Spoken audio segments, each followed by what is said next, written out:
Un saludo familia, ¿qué tal? ¿Cómo están? Soy Luis, estaban en la caja de Pandora el día 23 del 1 2023, Capicúa 2323. Dicho esto, ya sabéis, en la descripción del vídeo tenéis los datos de contacto míos, de Ángel Luis Fernández, tenéis también todos los de la plataforma de la caja de Pandora, para lo que transmitimos en vivo en diferido, os podéis suscribir. Y yo siempre os digo que si empezáis a ver el vídeo y nos queréis ayudar, pues que compartan el enlace en Telegram, en WhatsApp, en cualquier red social para decirle que estamos en vivo, tienen el enlace para contestar. Pues nos vamos a cruzar el charco y directamente en República Dominicana tenemos al doctor Ángel Luis Fernández. ¿Qué tal? ¿Cómo estás, amigo? Pues bien, Luis, aquí estamos comenzando la semana con buen pie. Estoy en buenas condiciones de presión y temperatura, o sea que todo en orden. Muy bien. Hoy el título es sugerente. ¿Cuándo, cómo y dónde surge la vida? Y claro, no sé si te refieres del planeta o del universo o del cosmos. Vamos a hacer un paseo general, un paseo para aclarar algunos conceptos y tratar de hacerlo pues lo más comprensible posible, ¿no? Hay algunos aspectos de estos que rayan en la química teórica y yo no quisiera meterme ahí a esas profundidades, pero vamos a ver qué se me ocurre, ¿no? Para ir aclarando estos conceptos. Muy bien, pues adelante, por aquí estamos. Hagámoslo como siempre, vosotros lanzadme las preguntas que queráis, las observaciones, etcétera, ¿no? Y podemos empezar por ahí. Fíjate que hace ahora unos minutos estaba pensando yo justamente en eso, ¿no? ¿Cómo comienzo yo a hablar de la vida? O sea, porque claro, cuando hablas de la vida aquí, pues la gente se imagina la vida como esta, ¿no? Y realmente el concepto es mucho más amplio, ¿no? Así que voy a empezar diciendo que en el universo todo es vida, todo es vida. Y la vida yo la voy a relacionar con la vibración. Es decir, todo lo que vibra tiene vida. No podemos plantear de ninguna manera que haya algo que no vibra. Es decir, que lo que aparenta estar inerte no lo está. Todo vibra. Si tú vuelas hacia abajo, hacia los niveles más elementales, celulares, moleculares, atómicos, cuánticos, ¿no? Ves que todo vibra. O sea, ves cualquier material que tengas, el cristal de una mesa, la madera, una estatua, y aparentemente se trata de material inerte, pero no. O sea, te introduces dentro de él y todo vibra. Entonces la vibración es vida. Y esa vibración genera luz. Por tanto, la luz también es vida. Así que yo tendría que comenzar por ahí, ¿no? Diciendo que la vida pues es el fenómeno más común en los universos. Y yo lanzaría hoy, aprovechando este encuentro, una definición personal de vida, ¿no? Y diría que vida es el fenómeno o mecanismo por el cual todo lo que vibra y todo vibra se relaciona entre sí. Eso es la vida. Lo que cambian son los niveles de relación. Y hay toda suerte de vida a todos los niveles. Claro, aquí cuando hablamos de vida nos hacemos una idea de que la vida es como esta y de seres iguales a nosotros, animales iguales a los que conocemos, vegetales iguales a los que conocemos. Y no, el concepto es muchísimo más amplio, ¿no? Hay vida inteligente, altamente inteligente, o sea, de lo que aquí llamaríais vosotros vida animal, más inteligente del nivel en el que estamos nosotros ahora, esto que llamamos seres humanos.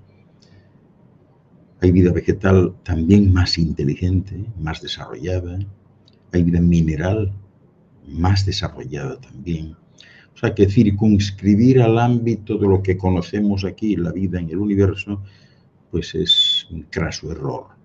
Es decir, la vida florece por todas partes. Es como surge como plantas, ¿no? Como flores de todo tipo, en todas las direcciones, ¿no?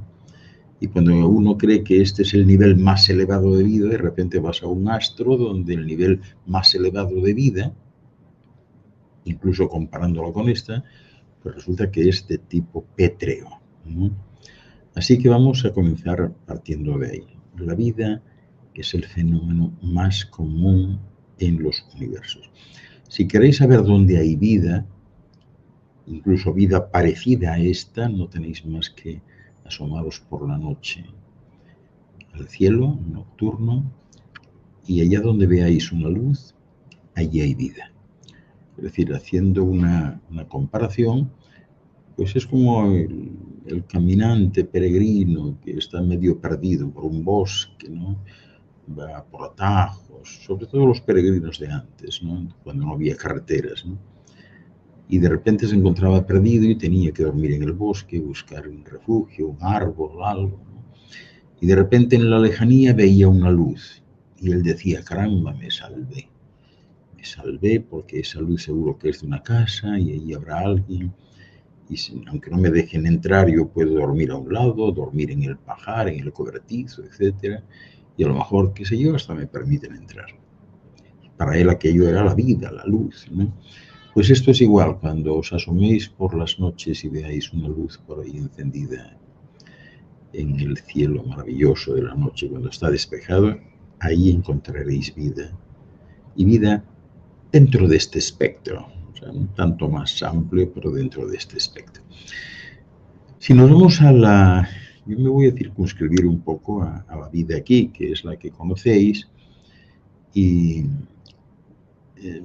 para haceros saber que simplemente cuando se dan ciertas condiciones, las formaciones y manifestaciones de la realidad se encuentran unas con otras, pues a veces se forman asociaciones y esas asociaciones implican una serie de enlaces físicos y químicos que terminan organizándose entre ellos para determinar ese proceso que aquí se llama vida, ¿no?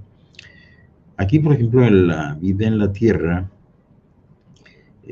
todo esto se plantea desde una serie de pilares, ¿no? Por ejemplo, es muy importante la distancia al Sol. En vida de este tipo no se puede estar ni muy cerca ni muy lejos. Si estás muy cerca te quemas y si estás muy lejos te frías, ¿no? Así que tiene que haber una distancia adecuada para que exista agua, para que fluya el agua. El agua es la base de este tipo de vida, ¿no? También el núcleo magnético es importante que esté funcionando bien, de la esfera de que se trate, en este caso aquí, ¿no? Porque el núcleo magnético es el que protege la atmósfera del arrastre del viento solar y a la vida de la radiación cósmica, pues la propia atmósfera que genera un efecto invernadero y que evita que el agua se congele. O sea que tiene que estar a la distancia adecuada, ¿no? Siempre teniendo como disolvente el agua. El agua para este tipo de vida, y fijaros que digo este tipo de vida, hay muchos otros que no necesitan agua, pero este tipo de vida orgánica, como se conoce aquí, necesita agua, parte del agua. Y por último hay que considerar el oxígeno, que es lo que nos permite respirar. O sea que la aparición y evolución de la vida temprana, pues no deja de ser otra cosa más que un campo en el que la ciencia, claro, todavía tiene que seguir profundizando, ¿no? Porque las líneas de investigación no se han completado aún, ¿no?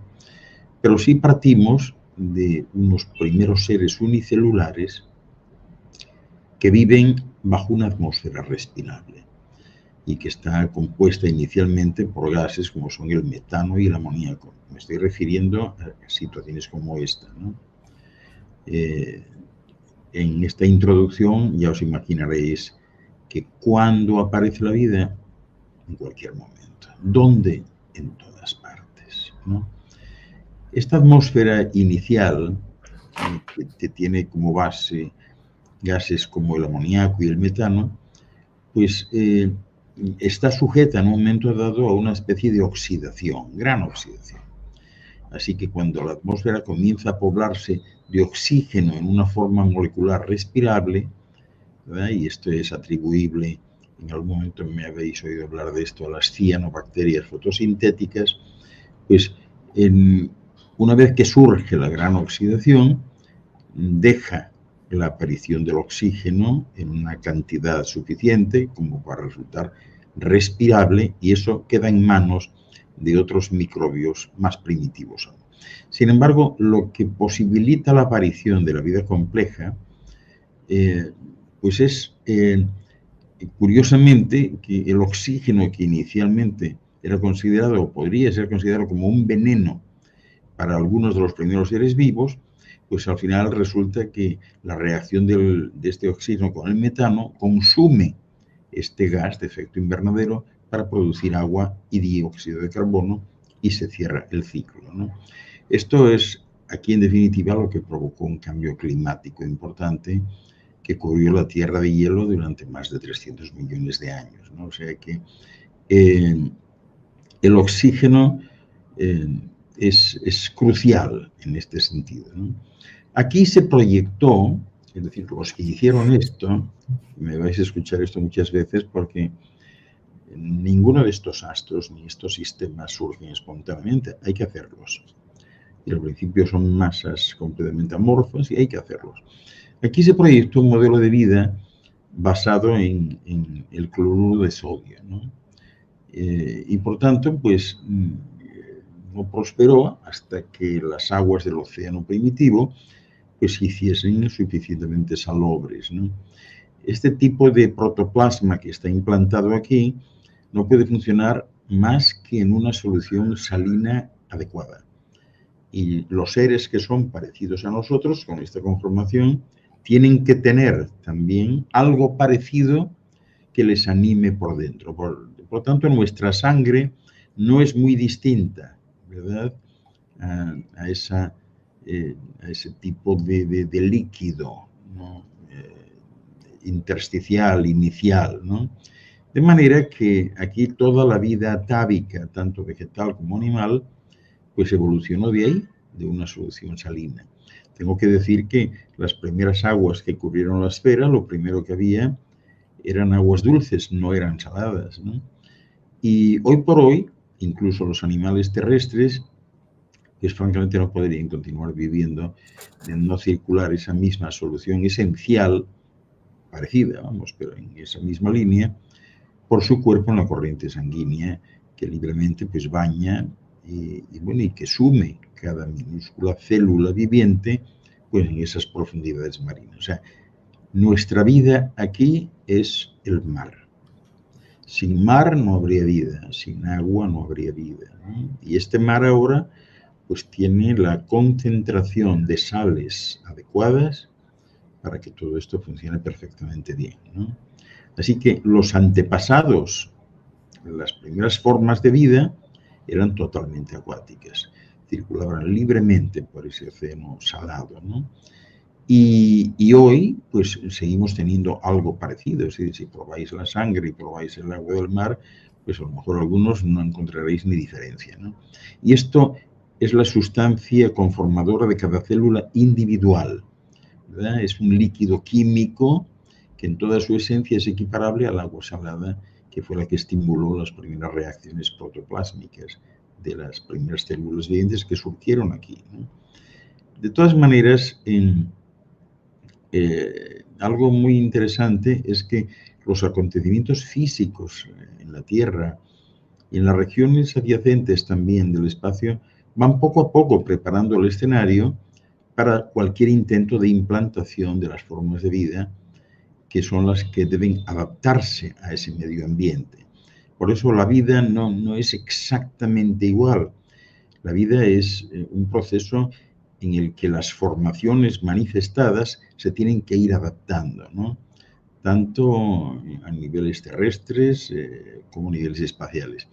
Aquí se fue desintegrando poco a poco la masa terrestre continental, como ya sabéis, y entonces se crearon mares interiores de poca profundidad y bahías que estaban abrigadas antes de empezar la implantación de la vida en sí, ¿no?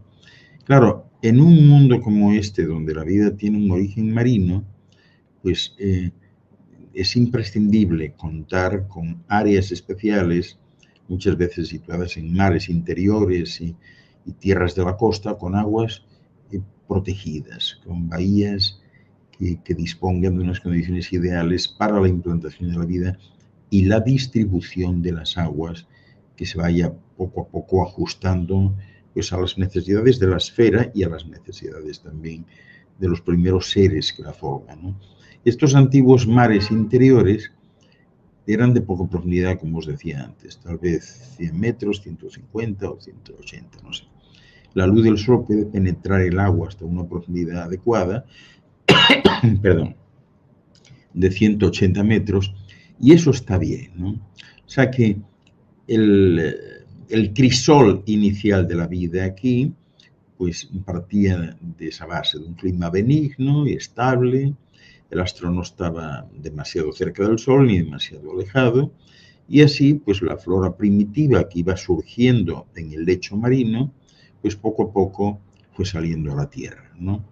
Y allí, pues, en este caso, ya sabéis que la vida aquí funciona en el ciclo del carbono, que es el que impera en mayor cantidad en la atmósfera, pues esto brindó oportunidades a las nuevas variedades terrestres para un desarrollo veloz y un desarrollo frondoso, ¿no? Y aunque esta atmósfera era pues ideal para el desarrollo vegetal, también contenía un alto grado de dióxido de carbono que ningún animal, y menos los seres humanos, pues pudiera haber absorbido. O sea que poco a poco se han tenido que ir ajustando, ¿no? Todo parte de seres minúsculos que se van manifestando, tipo bacterias, ¿verdad? Que parecen simples, pero son enormemente complejos, ¿no? Pero esta complejidad surgió después, o sea, no surge precisamente del caldo primordial este que hablo, marino, ¿no? Sino que se va poco a poco complicando a través de primeros pasos. Es decir, primero se forman moléculas orgánicas simples, es decir, hay elementos que simplemente están ahí, están ahí. En algún momento me habréis oído hablar que todo está ahí y nada muere, pero sí se cambia constantemente. Entonces, estas moléculas orgánicas simples, que son similares a los nucleótidos, ¿verdad?, son lo que pudiéramos muy bien llamar los ladrillos de la vida y son los que conforman el origen de todo, ¿no? Hoy se sabe que las moléculas orgánicas se pueden haber sintetizado perfectamente en la atmósfera de la Tierra primitiva, fuese la que fuese, ¿no? Y al llover sobre los océanos, pues quedar implantada allí. Esas moléculas iniciales de ARN y de ADN, el material genético de todos los seres vivos, no son otra cosa que cadenas de nucleótidos simples, es decir, que se van uniendo y se van entendiendo, se van relacionando, ¿no? Por eso comentaba al principio que la vida hay que considerarla en ese sentido. Todo lo manifestado, todo lo que está ahí, de repente se encuentra, se combina, se integra, ¿no? Y va generando manifestaciones en la realidad cada vez más complejas, ¿no? Pero todo esto evoluciona de moléculas que tienen la capacidad de replicación. O sea, todo tiene esa capacidad. Todos los seres vivos se reproducen, copian su material genético y lo transmiten a sus descendientes. Y esa capacidad convierte a la partícula más ínfima, más elemental, pues en una especie de Dios. Es capaz de replicarse, es capaz de ampliarse, de mejorar, ¿verdad? Y así, pues, esto es lo que sucede con los seres vivos. Por tanto, la capacidad para copiar las moléculas que codifican la información genética, pues no es otra cosa que un paso clave en el origen de la vida, porque sin él no existiría la vida tal y como se conoce aquí. Porque ya he comentado que la vida es el fenómeno más común que hay en los universos. Esta capacidad aparece primero en forma de un ARN autorreplicador, ¿no? Es decir, que se copia a sí mismo, y bueno, y después el ARN pues empieza a realizar trabajos autónomos, almacena la información genética, se copia a sí mismo y empieza a llevar a cabo funciones metabólicas. Eres sencilla, ¿verdad? Y aquí hay muchos tipos de moléculas distintas que intervienen, ¿no? Hasta conformar proteínas, ¿no? De manera que esta autorreplicación abre la puerta a eso que algunos han llamado en el pasado la selección natural, porque después de que se forma la molécula autorreplicadora, hay variantes de estos replicadores tempranos que resultan, o sea, que se vuelven más eficaces copiándose a sí mismos y son mucho más eficaces que otros, ¿no? O sea que se desarrolla desde los primeros estadios de la vida una capacidad de adaptación, ¿no?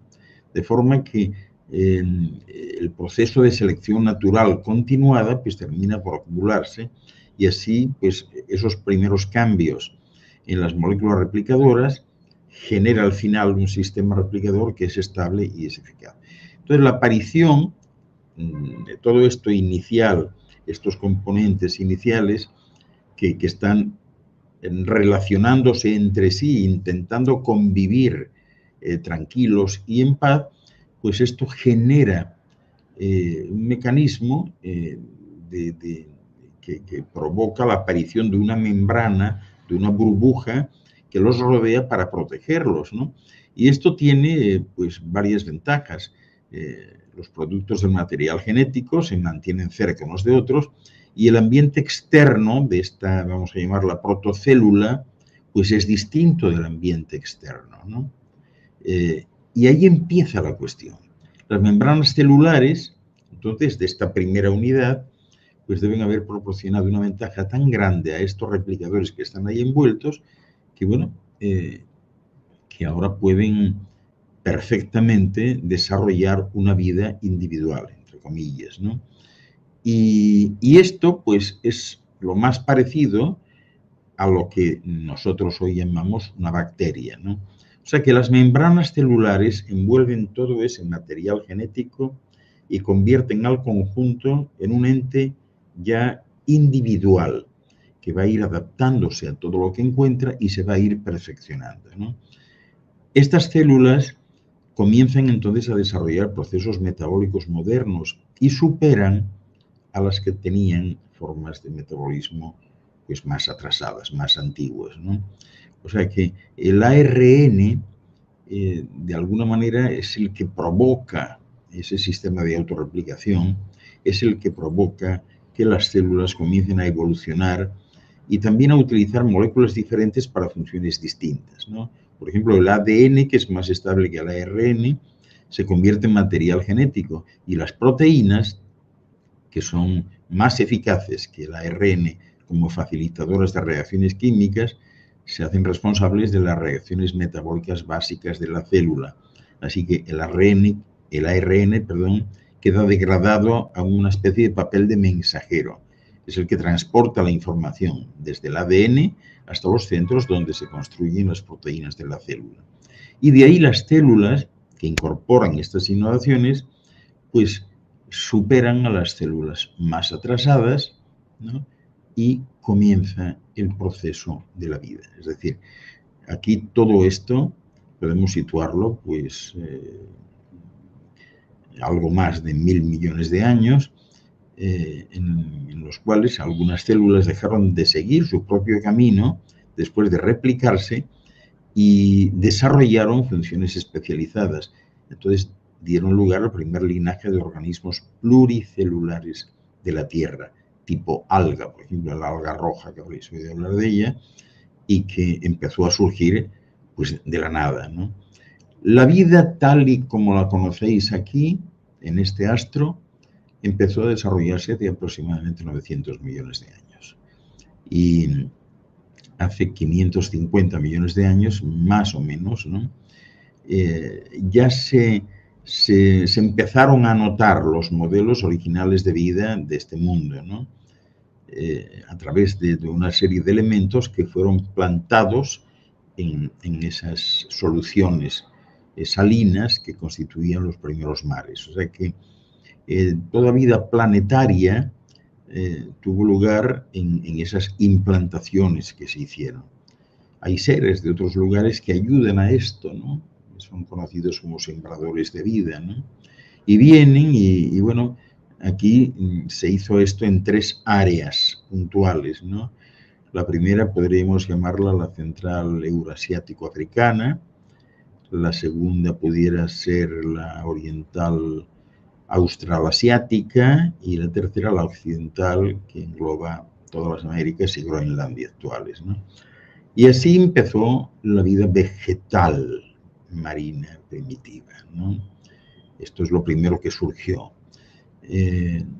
Había una deriva, como ya sabéis, de los continentes. África se desplazaba ligeramente hacia el sur, creando un surco de este a oeste. La cuenca del Mediterráneo entre sí y el cuerpo materno lo mismo. La Antártida, Australia y todas las islas del Pacífico se fueron desprendiendo por el sur y el este y se han desplazado muy lejos desde aquel momento, ¿no? Este fue el origen de esa vida primitiva que quedó entonces implantada aquí, en aquellas bahías tropicales maravillosas, resguardadas de los grandes mares centrales y protegidas, ¿no? Y bueno, cuando se hizo esto, se trataba de que en aquellas aguas tibias, calentadas por el sol, pues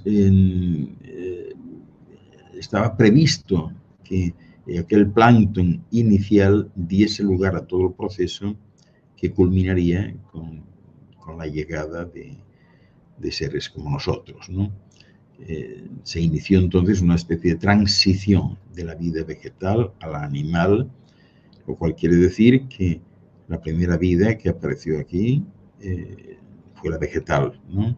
Y esta metamorfosis se verificó en aguas poco profundas, en aquellas bahías y aquellas calas tropicales. Y este acontecimiento pues realmente fue muy importante, ¿no? Porque de ahí surgió todo, ¿no? Todos los organismos animales posteriores partieron de ahí, ¿no?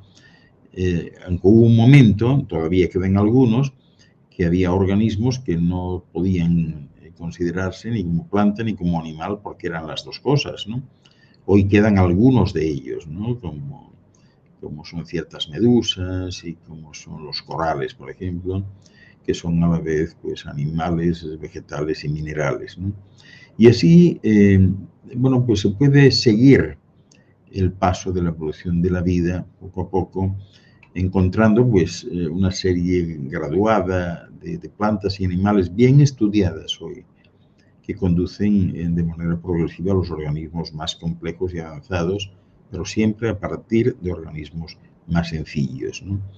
Y no hay eslabones entre las grandes divisiones del reino animal, ni entre los tipos animales prehumanos superiores y los hombres primitivos de la raza humana, ¿no?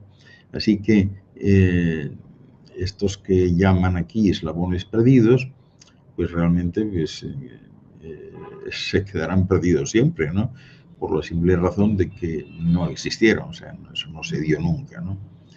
Y bueno, de este momento, ¿verdad?, en el que surgen las especies de vida animal, pues no podemos considerar que vayan o hayan ido evolucionando a consecuencia de la acumulación gradual de pequeñas variaciones, sino que despuntan por nuevos órdenes de vida, ¿no?, que van apareciendo de repente, lo que hoy llamaríamos mutaciones, ¿no?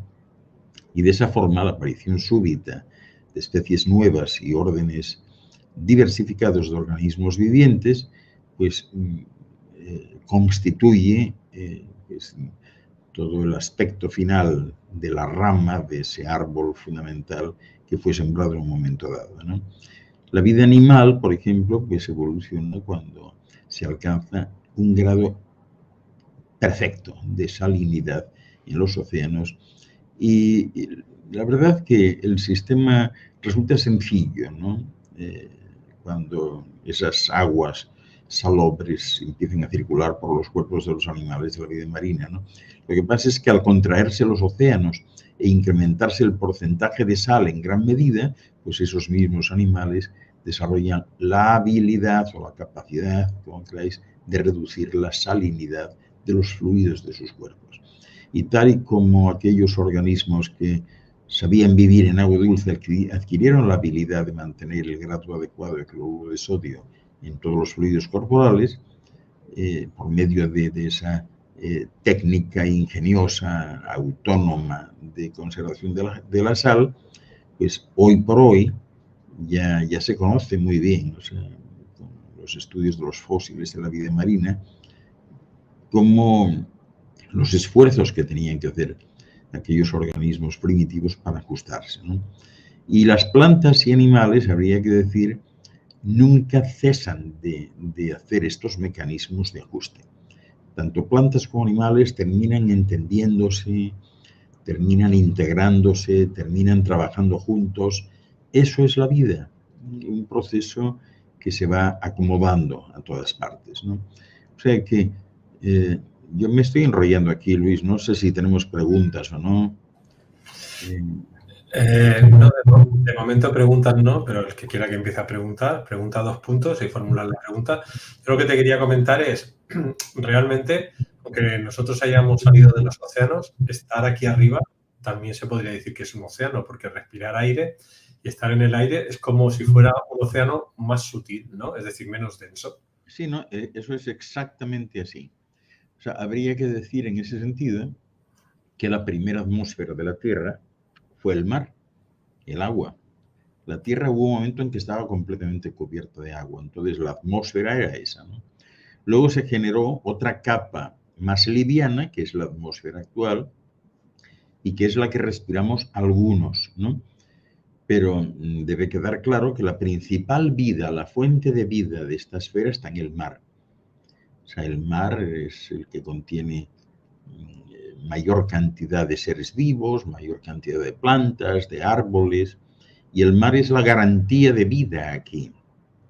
La parte terrestre, digamos que es la excepción a la regla. La regla es el mar. Este es un mundo acuático, ¿no?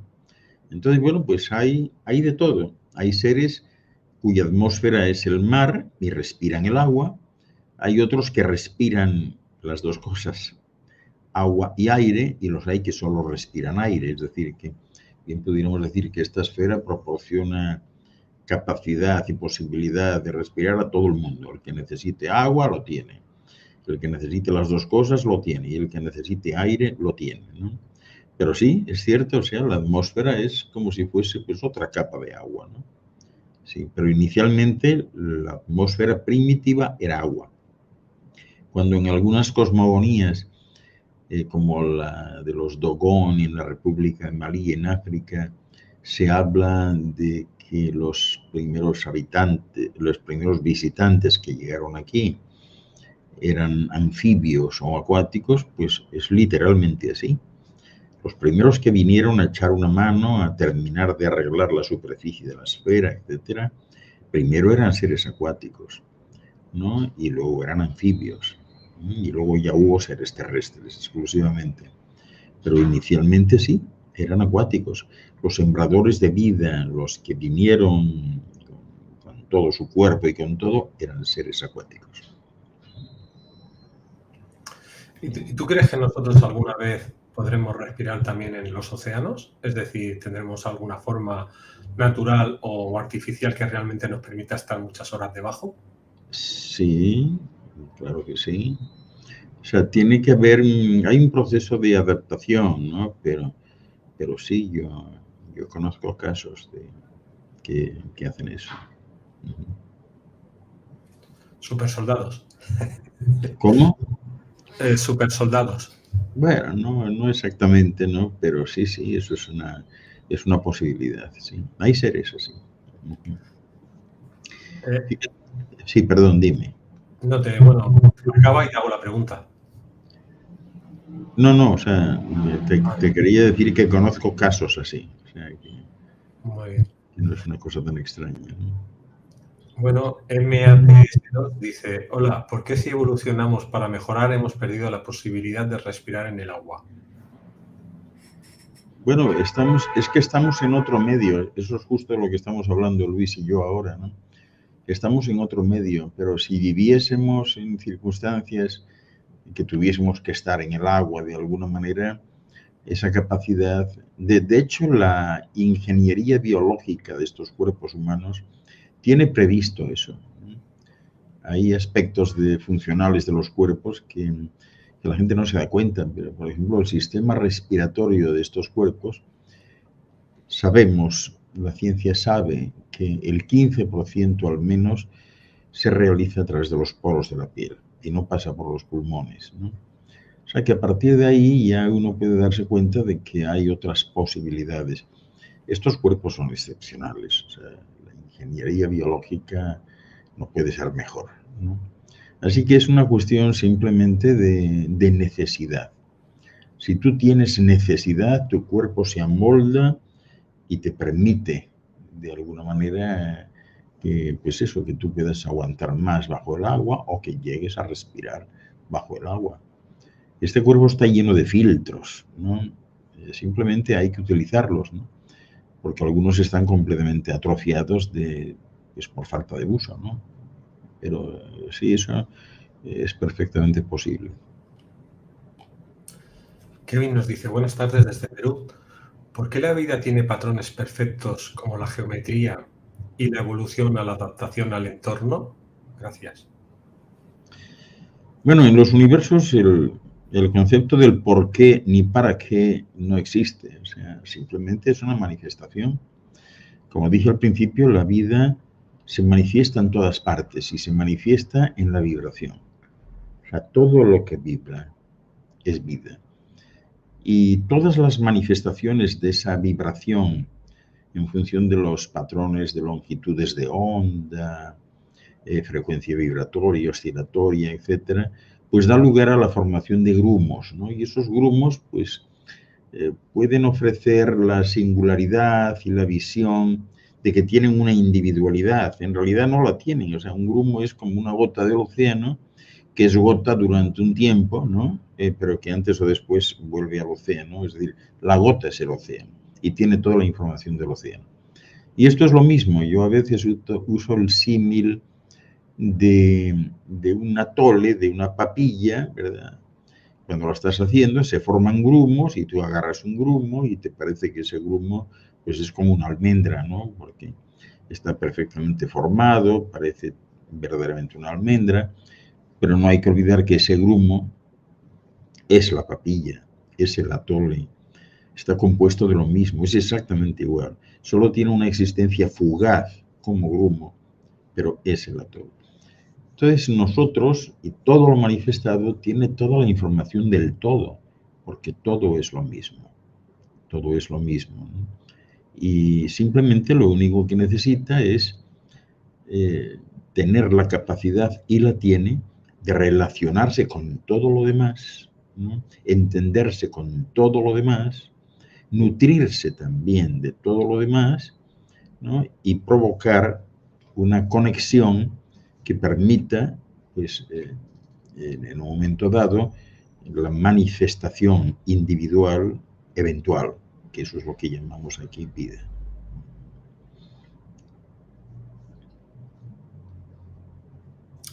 Vamos con la siguiente pregunta de Kenny Alfaro. Dice, ¿cuántas humanidades pasaron por este planeta?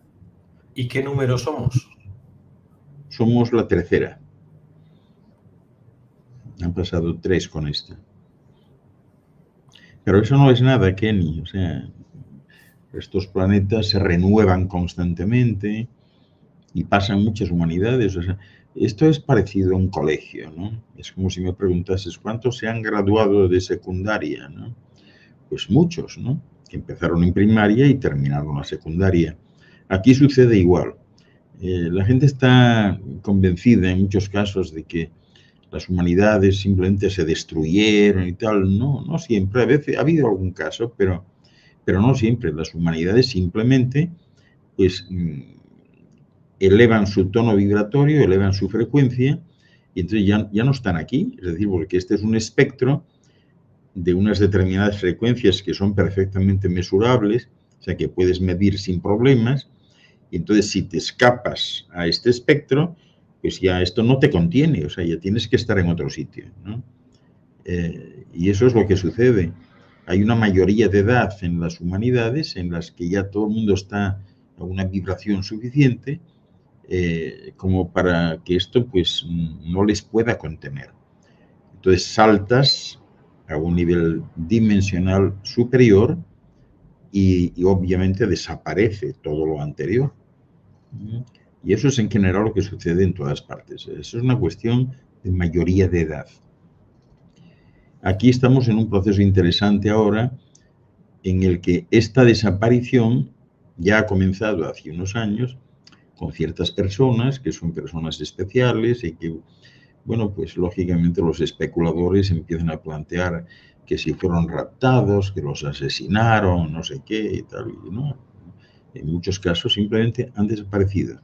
O sea, su nivel de vibración llegó a unos límites tan cercanos, ¿no? A la ruptura con los bordes de esta dimensión, que han pasado a otra, a una dimensión mayor. Y cuando esto se produce, pues no hay vuelta atrás tampoco, ¿no? Entonces esto está pasando aquí, en este momento.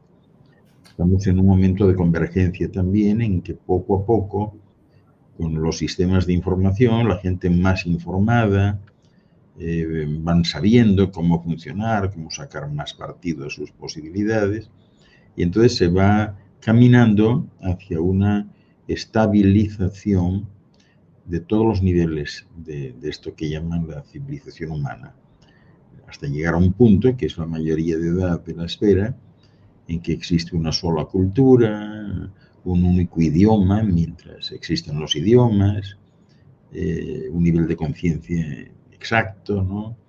Y sobre todo, pues, unos niveles de responsabilidad para con uno mismo y el entorno que hacen inoperante e innecesario, pues, que haya controladores.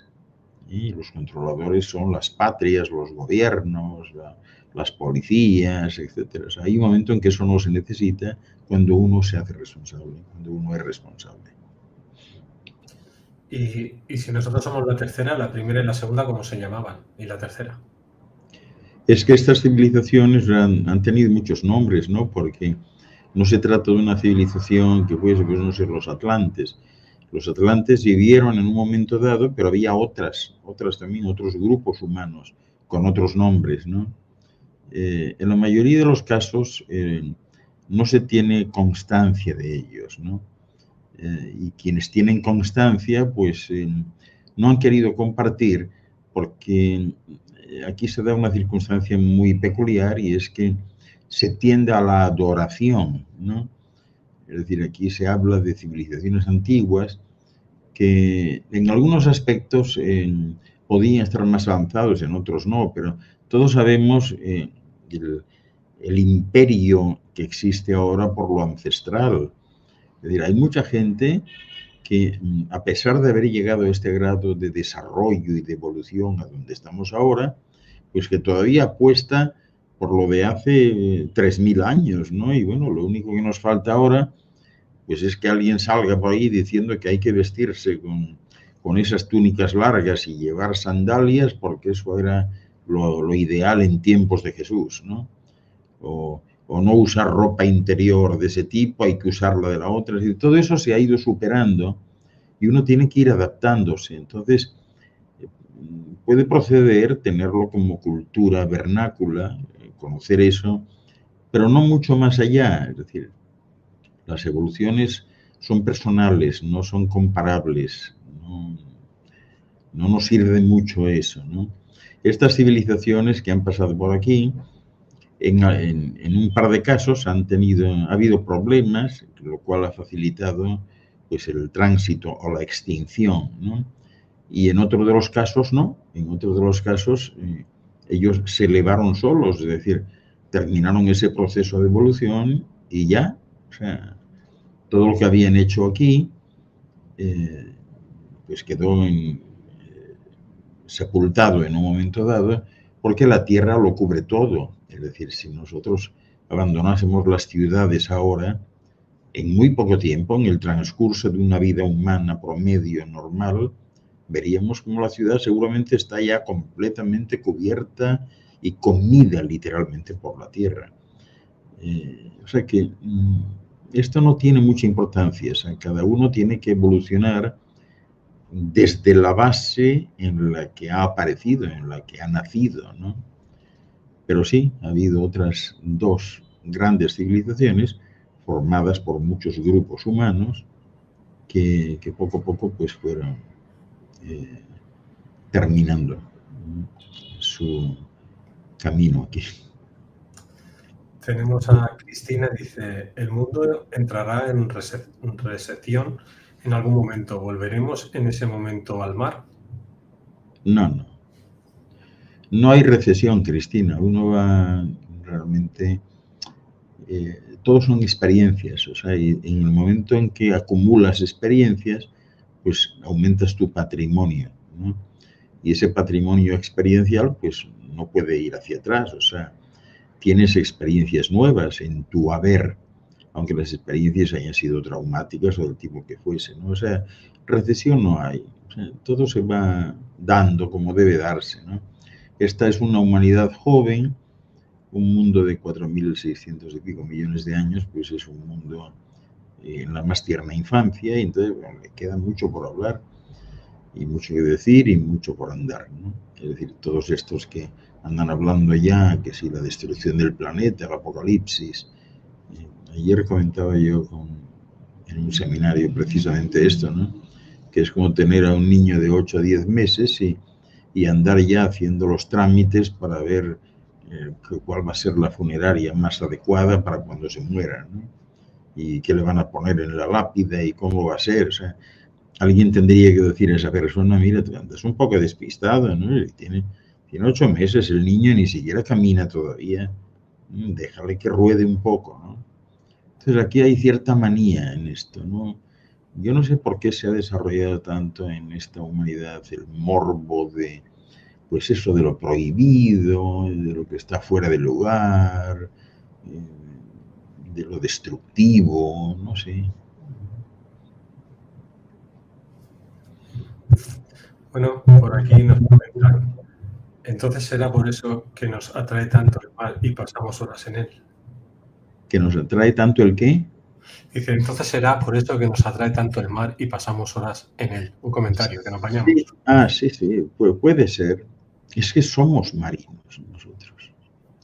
Somos marinos, ¿no? Cuando no tienes miedo al mar y estás dentro del mar y demás, tú te sientes bien. O sea, estás en esos lugares de donde hemos partido. O sea, todos nosotros, nuestros antepasados han venido ahí. Imagínate esos lugares relajados, tranquilos, ¿verdad? Con esas bahías tropicales, donde tenía lugar la formación de este crisol, de este caldo de cultivo inicial. Entonces eso, pues de alguna manera está en la memoria colectiva. Y sí, debe atraer, claro que sí. Este también es comentario. Dice, la evolución es una teoría sin comprobación. Es al final una cuestión de fe. Bueno, lo que es una teoría son las ramas de la evolución, ¿no? La evolución en sí no es ninguna teoría, es un fenómeno pues común que nosotros vemos diariamente. Es decir, nosotros hemos evolucionado pues de embrión a feto, de feto a bebé, de bebé a niño, de niño a adolescente, joven, adulto y anciano, ¿no? O sea, eso es una evolución. La evolución es un proceso, o sea, eso no puede entrar en duda, ¿no? O sea, que verdaderamente eso se da. Y los cuerpos se van adaptando, o sea, fijaros cómo sucede, pero se van adaptando por mutaciones.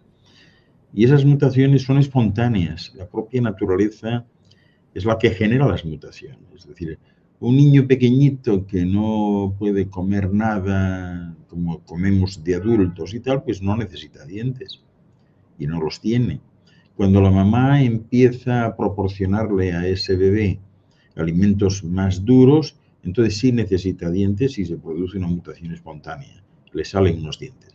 Pero cuando ya con esos dientes la mamá y el papá le siguen dando cosas que ya necesitan masticar, moler, cortar, triturar, etcétera, entonces esos dientes no les sirven, se le caen solos, ¿no? Y les nacen otros ya más adecuados, ¿no? ¿Qué quiere decir esto? Si la humanidad pues no hubiese desarrollado esa forma de alimentación, pues nunca le habrían salido dientes. Es decir, estos cuerpos son tan impresionantes, ¿no?, que se van adaptando, se van ajustando a todo, ¿no? Lo estamos viendo también en el caso de las mutaciones, pues cómo funcionaba esto pues hace 50, 60 años, ¿no? No había calefacción en las casas, etcétera. Había una densidad, una cantidad de personas con mucho vello en la piel, perdón, pues eso, para protegerse del frío, etcétera. Hoy ya estamos en una situación distinta, ya es raro ver a alguien. Yo me acuerdo, o sea, tengo grabadas imágenes de mi infancia de ir a la playa y de ver a alguno por allí que parecían auténticos osos. O sea, personas con la espalda totalmente cubierta de piel y demás, eso ya no se ve. O sea, que las mutaciones para ajustarse, aclimatarse, adaptarse, son espontáneas, se dan, y por eso estos cuerpos son tan fenomenales, ¿no? Tenemos a Nora que dice desde Argentina: ¿qué porcentaje de mar es conocido por el ser humano? Gracias. ¿Porcentaje de qué? De mar, es decir, de océanos. ¿Qué porcentaje del mar o océanos es conocido por el ser humano? No sabría decirte, Nora, pero yo creo que conocido por los científicos, pues no sé, dudo que llegue al 25%. El otro día vi un papel, bueno, un certificado de esta gente que hablaba de un 6%. Real, los científicos tienen anotado un 6% de todos nuestros océanos. Sí, pienso que sí, que debe ser correcto. Por eso te digo que haciendo gala del mayor optimismo posible, o sea, si llegan al 25 sería la gran cosa, ¿no? Pero el mar es el gran desconocido. De hecho, hay mucha gente que se plantea esto, es decir, estamos aquí, esta es nuestra casa, estamos mirando hacia afuera, o sea, es que todo es mirando hacia afuera, ¿no? En nuestras conductas diarias es mirando hacia afuera. Tú miras a los demás, a ver cómo hacen, te nutres de los demás, te olvidas de mirarte hacia adentro, te olvidas de conocerte. Y en este sentido igual, estamos en la Tierra, andan por ahí buscando mundos habitables, no sé qué, no conocen la Tierra todavía. Y no conocen nada del interior de la Tierra. Y de los mares no conocen prácticamente nada. Y siguen ahí pues especulando, yéndose hacia afuera. Creo que es importante conocer los recursos que ofrece la esfera y sobre todo esa gran despensa que es la garantía de la humanidad del futuro, que es el mar. O sea, la garantía de esta esfera a todos los niveles está en el mar. Tanto para instalar futuras concentraciones humanas como para alimentarse o como para mantener una atmósfera adecuada. Todo está en el mar. El mar es lo más importante aquí. Tenemos otra pregunta de Kenny Alfaro, dice: ¿se podría imaginar que seres de hace más de 500 millones de años sigan de retorno en este planeta para sendas experiencias? ¿Es posible saber nuestra edad individual desde el principio? Pocas personas saben su edad de fusiones, ¿no? De todas maneras, no serviría de mucho. O sea, yo creo, Kenny, que lo importante no es saber la edad en tal, sino ser consciente de que tú pues tienes una gran experiencia, es decir, que vienes de atrás, es decir, que tú no estás desarrollando aquí tu primera efusión o tu segunda efusión, que hay mucho detrás de ti, ¿no? Y eso es lo importante. La cuantificación pues no tiene mucho sentido. Muy pocos seres pueden hablar de qué número de fusiones, qué número de vidas han desarrollado. Sobre todo porque el concepto de tiempo varía constantemente. Entonces, un ser que tiene, pues, vamos a poner 50.000 vidas en distintos puntos del cosmos, ha habido vidas de ese ser, una sola vida, que a lo mejor ha sido una vida de 5 millones de años. y ha habido otra vida que ha sido de 2 segundos, ¿no? O sea, cuando llegas a ciertos planos de la realidad, el tiempo no cuenta para nada, entonces no tiene mucho sentido, ¿no? Aquí hay gente que está viniendo ahora de nuevo a la Tierra, que están renaciendo, y la última vez estuvieron aquí y estuvieron hace 1 millón de años.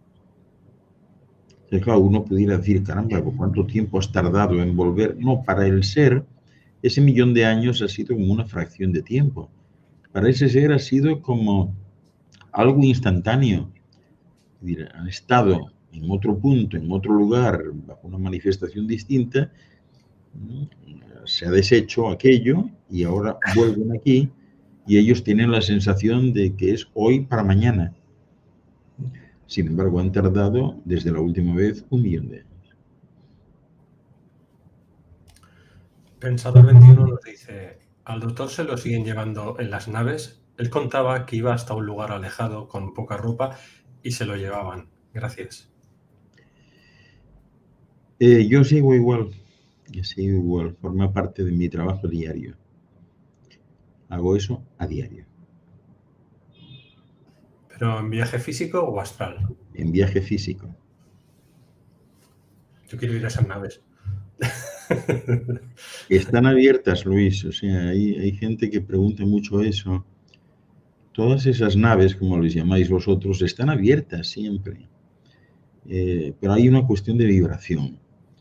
Las naves funcionan en una vibración determinada y si tú no llegas a ese nivel de vibración, por la razón que sea,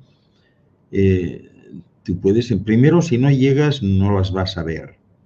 O sea, para verlas tienes que estar entrando en ese espectro distinto, con una vibración más elevada. Si alguien con una vibración baja eventualmente está en el borde y ve una de esas estructuras y que está abierta y se puede entrar, puedes entrar. Lo que pasa es que no cruzarías la puerta. No cruzarías la puerta no porque te lo impida nadie, sino porque tu cuerpo reaccionaría. Te sentirías mal. Te sentirías mareado, con ganas de vomitar, no te sentirías bien. Entonces uno diría, no, bueno, pues lo dejo para otro día, que hoy yo quería hacer esto, pero hoy como que no me siento bien y vuelvo otro día. Es tan solo una cuestión de vibración. O sea, fuera de estos esquemas que se dan aquí en esto que llaman la civilización occidental, todo se considera de todos. O sea, no se puede hablar de que una nave, como dices tú, pues es que es de aquellos que a mí no me dejan entrar. No, es de todos. Es de todos. Está abierta a todos. Absolutamente a todos. Entonces lo que hay que hacer es elevar la frecuencia, un trabajo interno y ya está. Literalmente. O sea, tú elevas la frecuencia, pero claro, también elevar la frecuencia tiene sus pros y sus contras, ¿no? Hay personas que elevan la frecuencia, se mantienen en frecuencias elevadas, pero tienen que tener claro que si tienen algo que hacer aquí importante, aquellos seres que están en misiones especiales, ellos saben que si la elevan más allá de un determinado límite, desaparecen.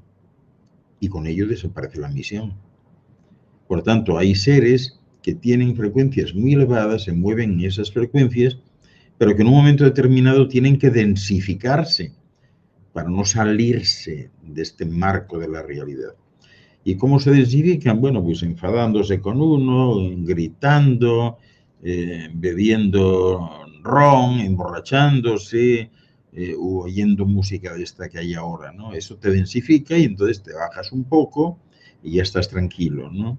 Puedes seguir con lo que has venido haciendo aquí. O sea que mientras estés en este en este segmento, en este espectro de la realidad, este espectro dimensional, si estás haciendo algo en concreto, no debes superar ciertos límites de frecuencia porque de hacerlo te saldrías de esta realidad y con ello se estropearía o quedaría congelada ahí toda la actividad que venías realizando. Eso que acabas de decir es real. A mí me pasa. O sea, tengo que estar haciéndolo porque si no, me subo demasiado. Sí. Sí, no, es real. Es que es así. Yo cuando veo así, escucho cierta música y digo, vale, espérate, me voy a centrar un poquito y entonces no me voy demasiado volado a donde no me apetece ahora tener que ir para allá. Carla nos dice, ¿habrá un astro que golpeará la Tierra en 2025 o 2027 según el autor JJ Benítez? ¿Qué piensas sobre ello? ¿Sucederá? Gracias. Tanto como un astro, no. Que hay asteroides en ruta de colisión, los hay.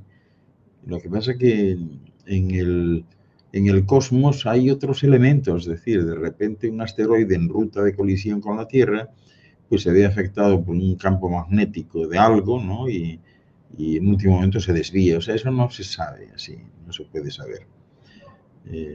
O sea que de momento tranquilos, ¿no? No pasa nada.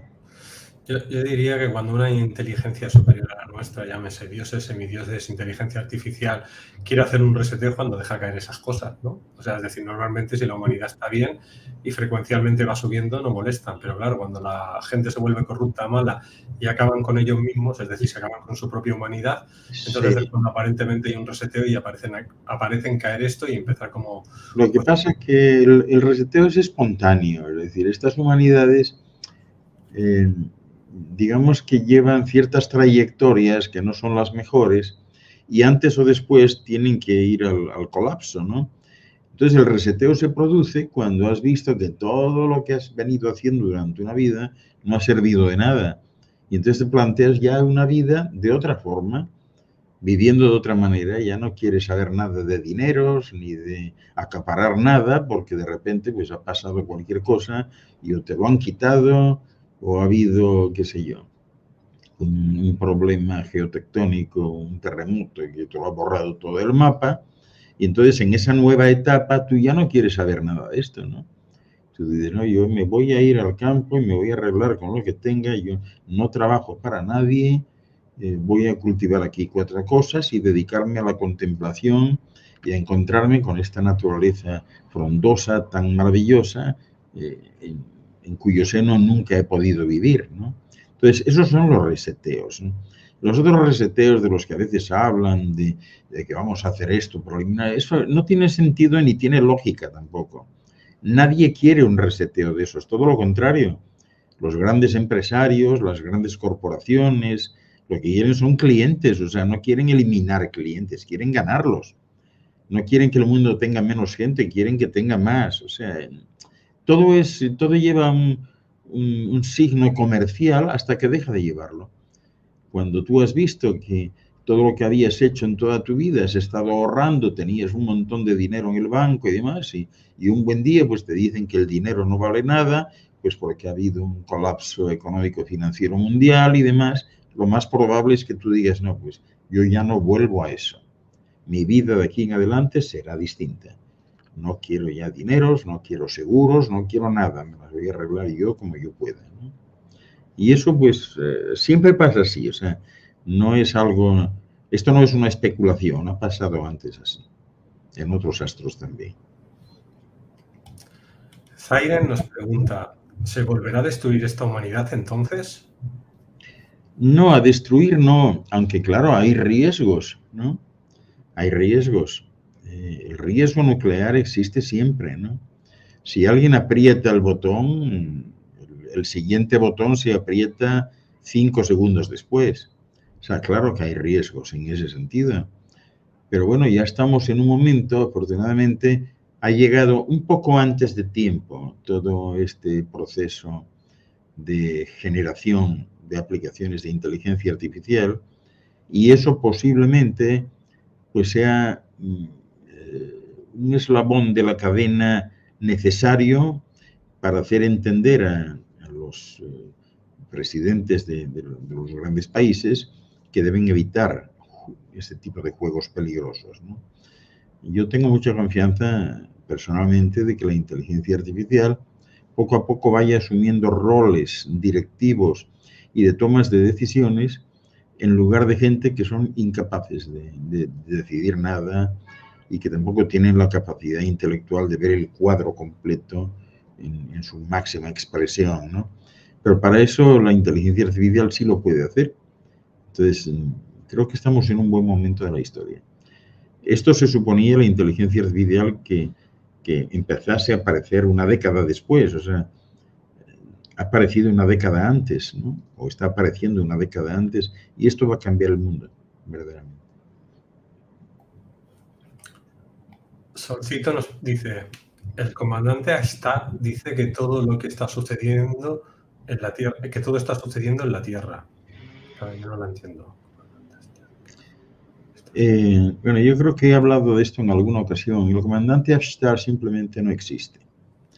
O sea, no hay ningún comandante Ashtar. Creo que he hablado de esta historia en alguna ocasión. Lo que existe es, el nombre Ashtar no es de un comandante, es del programa de mantenimiento de la esfera. Y el programa de mantenimiento de la esfera simplemente mantiene la esfera. Nadie anda dando informaciones a nadie de lo que va a pasar, sobre todo porque eso significa interferir en tu nivel de progreso. Si alguien te está diciendo por lo que vas a pasar, tú vas a alterar esa conducta y no vas a cubrir esa experiencia que tienes que cubrir, ¿no? Ashtar nunca informa de nada de esto a ningún nivel. Ashtar simplemente actúa. Ashtar, por ejemplo, pues está actuando en ciertos volcanes que hay en la esfera, pero está actuando simplemente para protección de centros urbanos que hay cerca, como es el caso, por ejemplo, del Popocatépetl en México, ¿no? Que tiene la población de Puebla pues muy cercana. Cualquier problema que haya con eso, pues esto implicaría que, bueno, una población como Puebla quedaría borrada entera del mapa, ¿no? Y entonces Ashtar interviene ahí, en este tipo de volcanes, suavizándolos, etcétera, pero no de otra manera, ¿no? Y bueno, quiero recordar un poco, no siempre tengo opción de hacerlo, pero toda esta historia de Ashtar comienza a finales de los años 60, cuando un súbdito italiano, Eugenio Siragusa, muy aficionado a los ovnis, pues en un área de Sicilia salía al campo y bueno, pues de repente se encuentra de bruces con uno de los operarios de Ashtar, ¿no? Que siempre tratan de no mezclarse y de no complicarle la vida a nadie, porque lo que sucede es siempre lo mismo. Te consideran pues o una virgen o la presencia de Jesús de Nazaret o un milagro, ¿no? Cuando son personas que están trabajando. Este ser, cuando se encuentra de bruces con Eugenio, los dos se quedan un poco desconcertados, el ser por verse descubierto y Eugenio pues por aquella visión que tenía, ¿no? Entonces el ser levanta la mano y le dice lo mejor que puede, porque estos seres no hablan, lo mejor que puede, utilizando un idioma antiguo que todavía se utiliza en muchos lugares del cosmos que no han perdido todavía el idioma, un idioma conocido como Shanax. Y este ser le dice que es de Ashtar y luego le dice otra palabra que siempre se utiliza mucho en el cosmos, que es Sheram. Sheram es la que dio lugar en hebreo antiguo y luego ha pasado a Israel, ¿no? Quiere decir, o sea, cuando se dice Sheram, estás diciendo que no tengas miedo, que vengo en son de paz, que te quedes tranquilo, que no te va a pasar nada. Entonces, el ser le dice, soy de Ashtar y Sheram. Eso es lo que dio lugar al Shalom de los judíos, ¿no? Y bueno, pues Eugenio queda desconcertado, ¿no? Y empieza a hacer declaraciones. Entonces él dice que se encontró con un ser que lo saludó y que le dio el nombre y el apellido. O sea, en estos seres no hay apellidos. Entonces, bueno, él entendió, parece que Eugenio no era muy bueno en idiomas y él lo que entendió es Ashtar Sheran. Pensó que era nombre y apellido, ¿no? Automáticamente, pues eso empezó a correrse la voz. Inicialmente, pues era un extraterrestre que él había visto. Después no, les parecía poco lo del extraterrestre y ya era pues el piloto de una nave, ¿no? Después les pareció poco y ya no, piloto no, comandante de una nave. Entonces la noticia salta a América. Y en América pues coincidía que en Perú se había creado una asociación de amigos de los ovnis que llamaban el IPRI, el Instituto Peruano de Relaciones Interplanetarias, que había sido fundado por Carlos Paz, ¿no? Y entonces recogen la noticia y bueno, ahí le suben un poco el nivel, ya le dicen que no, que comandante de una flotilla, no, comandante de la flota estelar. Luego les pareció poco y ya quedó la cosa comandante de la flota interestelar. Y bueno, pues a partir de ahí ya se desvió todo y hay gente que se autosugestiona, ¿no? Y hay gente que dice que hasta recibe mensajes del comandante, hasta el serano. En fin. La realidad es que no, o sea, no existe esa figura, pero si existiese, no andaría en ningún caso dando ese tipo de mensajes, ¿no? Porque eso supone una injerencia y una interferencia en los procesos de una humanidad emergente que va poco a poco intentando mejorar. Así dicho de manera rápida. Eso le pudo pasar a Greenberg, Jacobo Greenberg, que elevó su vibración y cambió de dimensión. Sí. Es que hay casos, o sea, hay casos de esos. Tal vez a lo mejor pudiéramos hablar un día de ellos. Hay casos así, que simplemente desaparecen y entonces viene la especulación y luego, bueno, hay otro tipo de casos también. O sea, hace poco me preguntaban a mí sobre ello. Hay uno de los programas de A1 que está en el canal, en nuestro canal de 1 a 1 Televisión, que se llama Contactados. Hace años yo entrevisté a una señora, creo que era salvadoreña, ¿no? En Nueva York, y era una señora que me había comentado, pues eso, que estaba en contacto con personas de este tipo y tal. Entonces, cuando hablé con ella y profundicé, me di cuenta que era cierto, porque había lugares que yo conozco también y ella los describía con tanta exactitud que no me quedó lugar a dudas. Digo, esta mujer está diciendo la verdad. Y esta señora iba a ser llevada, la iban a sacar de la esfera para darle un cursillo, ¿no? Lo que pasa es que el cursillo, que era un cursillo, creo recordar, de unos 3 meses en tiempo de aquí, más o menos, pero en el tiempo real de la Tierra, una vez sacándola de la Tierra, ella tardaría en ser devuelta aquí 70 años. ¿No? Y ella ya lo tenía todo arreglado, recuerdo, o creo recordar que me hablaba de una hermana, ella se lo había dejado claro a la hermana, había cancelado las cuentas de los bancos, los seguros, había hecho las cosas y estaba preparada para salir. Y efectivamente, pocos días después, desapareció. Hay gente así. Solcito dice, si la Tierra, por ejemplo, tiene 8.000 millones de personas y son distintas razas, seres de todo el universo, ¿por qué no hay más humanos? No entiendo bien por qué no hay más humanos. Sí. Es que humanos somos todos. O sea, todos somos humanos, hasta los animales son humanos y los vegetales son humanos. La Tierra tiene demasiada gente. A partir del año 2050 empezará a decrecer. En un futuro todavía lejano, la Tierra tiene que situarse en torno a los 500 millones de habitantes para que esto pues, vuelva a ser una especie de paraíso terrenal para todos, ¿no? Pero mientras tanto, irán desapareciendo, ya se está dando esto, ¿no? Fíjate qué curioso, Luis, que yo ayer hablé de esto en mi seminario, ¿no? Ya se está dando, o sea, la gente tiene menos hijos ahora. Hay muchos países que tienen un crecimiento demográfico 0 o -1 y cada vez tendrán menos, pero hay otra cuestión de fondo. Si tú, como un ente humano que está desarrollando aquí una efusión, eres consciente de que ya hay demasiada gente, cuando pierdas este cuerpo, tu nivel de responsabilidad, vamos a llamarlo así, hará que tú no vuelvas a renacer aquí, que te busques otro lugar. Esto lo han hecho antes ya algunos seres importantes aquí, como los delfines.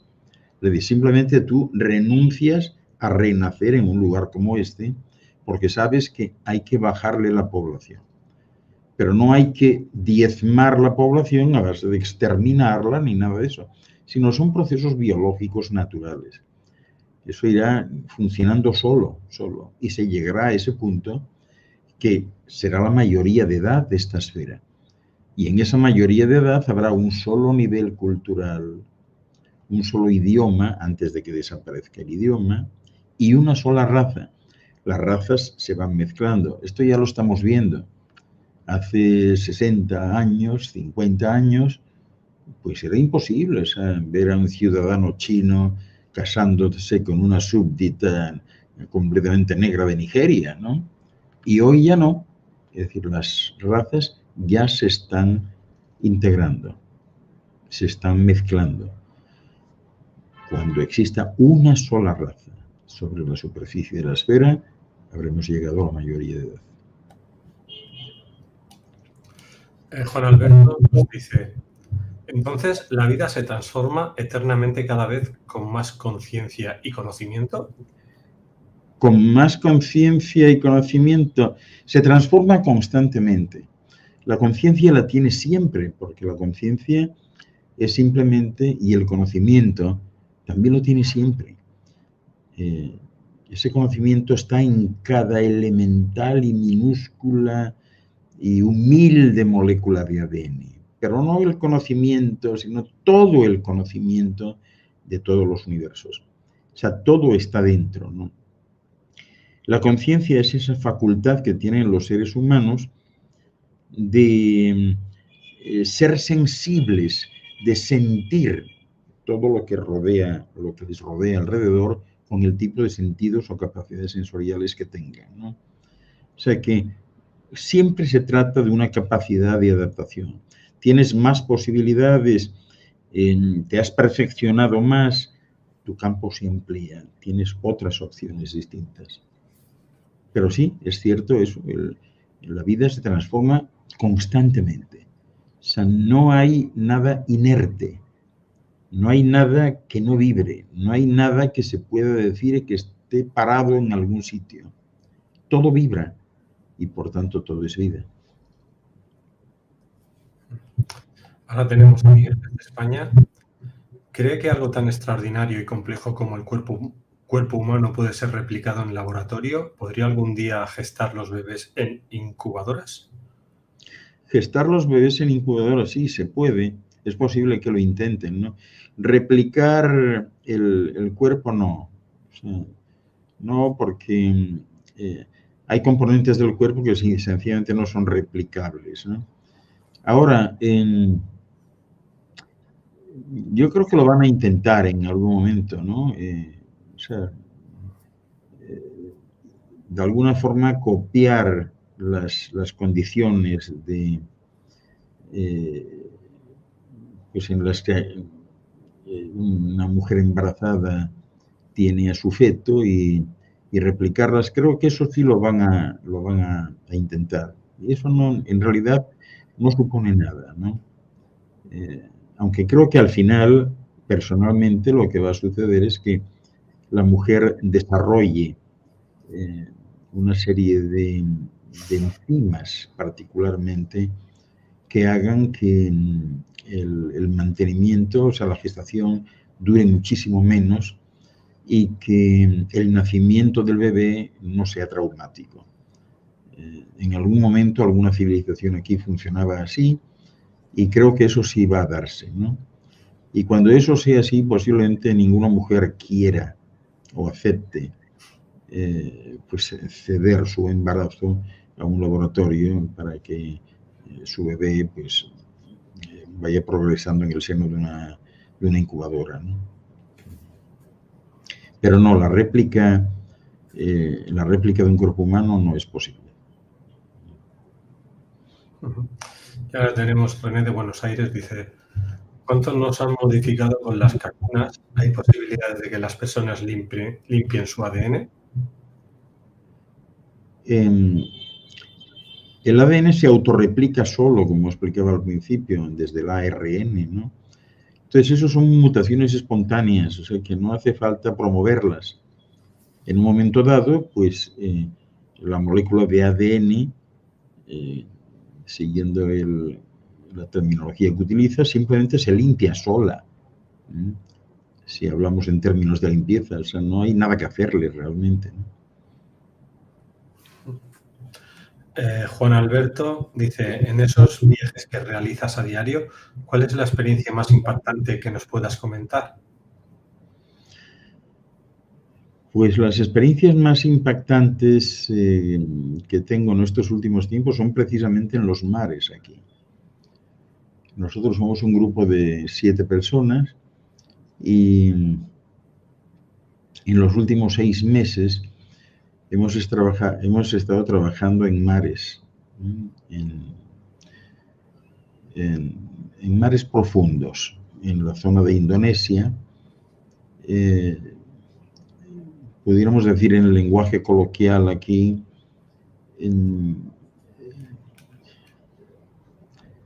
fijando algunas fallas geológicas que pudieran desencadenar gravísimos problemas geotectónicos aquí. Y esas son experiencias muy impactantes a todos los niveles, tanto visuales como perceptivas, ¿no? Y sobre todo en lo que se refiere a la comunicación con la Tierra en sí. La Tierra es un ser vivo, tú te comunicas con ella, ¿no? Y la Tierra responde. Entonces todo esto se hace siempre de acuerdo con la Tierra. Es como si la Tierra fuese una paciente y los médicos le dicen, ¿usted quiere que le pongamos puntos aquí o prefiere que le ponga una tirita y la cosa sigue? O sea, antes o después va a cicatrizar. ¿Qué prefiere, no? Y algo parecido sucede. Y esas son las experiencias más impactantes, porque experiencias en otros mundos podríamos estar hablando de tiempo y tiempo, pero en definitiva no son excesivamente los mundos parecidos a este, o sea, de este tipo de vida, donde vive gente parecidos a nosotros aquí, no son tan diferentes, entonces no son como tan impactantes. Para mí en este momento lo que más impacto me causa es eso, bajar a profundidades insondables aquí, ver cómo reacciona la Tierra y ver lo que sucede después cuando arreglas algo y cómo de repente todo aquello empieza a fluir. Vuelven bancos de animales que se habían ido, vuelven a reverdecer pues ciertas flores submarinas, árboles submarinos, vuelves a ver crecer el plancton y eso es lo que más conmueve, por lo menos a mí es lo que más me impacta. Vamos con Eduardo. Actualmente hay personas que han desaparecido por su nivel espiritual. ¿Las dos humanidades anteriores desaparecieron debido a su alto nivel espiritual? En general, sí. Ha habido algún caso en que, bueno, también es cierto, tuvieron agresiones y muchos desaparecieron por eso, pero en general ha sido lo que tú llamas nivel espiritual, para nosotros elevación de conciencia, elevación de frecuencia. Se salen del espectro simplemente y desaparecen. Y quiero resaltar este aspecto, o sea, una vez que tú saltas dimensionalmente no hay vuelta atrás. Pensador 21 dice, ¿podría el doctor documentar en vídeo y fotografía cuando vienen las naves, sube y se lo llevan así, todos podemos verlo? Gracias. Bueno, esto está muy documentado. He escrito muchas veces sobre ello, hago constantemente documentales sobre ello y bueno, yo creo que está muy documentado, muy documentado. Vale. Marta nos dice, realmente creo es muy difícil mantener la frecuencia elevada durante las 24 horas. Sí. Es muy difícil, Marta. Es muy difícil no por ti, sino por las circunstancias que te rodean. Es inevitable que tú reacciones frente a un determinado estímulo. O sea, tú puedes estar muy relajada, es decir, has hecho una meditación, todo está bien, en orden y demás, pero si ves que el vecino pues empieza a darle gritos a tu nieta y oyes una bofetada y demás, tú sales allí y le das al vecino también a él, ¿no? Entonces ya rompiste todo eso. para estar en esas frecuencias tienes que estar también en un ambiente que permita el que tengas esa frecuencia estabilizada. Y esos ambientes, pues sencillamente ya no hay tantos, o sea, en esto que llamamos la civilización occidental. Son ambientes de total fusión con el planeta, ya sea en el mar, en el campo o en la montaña. O sea, cuando tú estás en estos lugares o vives allí, digamos que la propia naturaleza te considera como un agente perturbador. Y entonces te atrae hacia su vibración, que es una vibración próxima a lo que llaman aquí el estado alfa. Entonces tú te sientes en otro mundo, o sea, todo está relajado, tranquilo, y ahí sí, pero viviendo en estas ciudades, bajo estas circunstancias y tal, imposible. O sea, son altibajos, ¿no? Son altibajos. Sonia, para poder elevar suficiente la vibración, ¿debe dejar de comerse carne? No, para elevar la vibración, lo que tienes es que soltar lastres, es decir, lo que te ata a la densidad. A veces he puesto el ejemplo de un globo aerostático, ¿no? Un globo aerostático que está listo para despegar, pero está amarrado por unos cables a tierra. Entonces tú cortas un cable y el globo se eleva. Cortas otro cable y el globo se eleva más. Cortas otro, se eleva más. Los cortas todos y se eleva completamente. El globo aerostático eres tú. Y los cables pues se llaman prejuicios, razones, inhibiciones, orgullos, vanidades, soberbias, temores, juicios a los demás, todo eso. Eso es lo que hay que controlar. O sea, el resto no. O sea, ¿qué tiene que ver comer carne? O sea, sobre todo si has comido carne toda tu vida, ¿no? Porque hay gente que a última hora descubre lo de la carne y no sé qué, y dice, no, yo como solo vegetales. Y se olvidan que los vegetales son también de carne, es carne vegetal. Y que el mismo daño desde esa óptica le haces a la naturaleza, pues comiéndote un pollo en pepitoria, que comiéndote una lechuga que fue asesinada cuando estaba en la flor de su vida. O sea, es parecido. Ahora, aquel que es vegetariano desde el origen, desde su nacimiento, eso es otra cosa. Tú eliges el alimento. Pero aquel que, con razón o sin ella, por propia iniciativa o iniciativa de otros, ha comido carne desde el principio, ya ha acostumbrado toda su vida a su cuerpo a la ingestión de carne, pues francamente no hace muy bien cortando eso de repente, ¿no? O sea que eso es secundario.